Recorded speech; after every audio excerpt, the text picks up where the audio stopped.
ನೀವಿಲ್ಲಿ ನೋಡ್ತಾ ಇರೋದು 12ನೇ ಶತಮಾನದಲ್ಲಿ ರಾಷ್ಟ್ರಕೂಟರ ಸಾಮಂತರಾದ ಸವದತ್ತಿ ಎರಟ್ಟರು ನಿರ್ಮಿಸಿರುವ ಶಿವನ ದೇವಾಲಯ.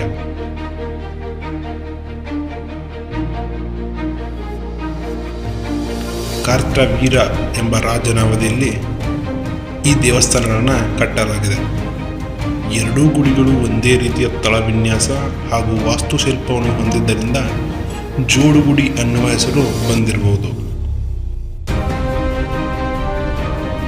ಪ್ರಾಚೀನ ದೇವಾಲಯಗಳು ನಮ್ಮ ಸಂಸ್ಕೃತಿಯ ಪ್ರತೀಕ.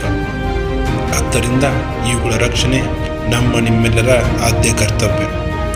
ಪ್ರಾಚ್ಯವಸ್ತು ಇಲಾಖೆಯವರು ಇವುಗಳನ್ನು ಪುನರುಜ್ಜೀವನಗೊಳಿಸಿದರೆ ಬರುವ ಪೀಳಿಗೆಯವರಿಗೂ ಇವು ತಮ್ಮ ಭವ್ಯ ಇತಿಹಾಸವನ್ನು ಸಾರಿ ಹೇಳ್ತವೆ ಅನ್ನೋದರಲ್ಲಿ ಯಾವುದೇ ಸಂಶಯ ಇಲ್ಲ.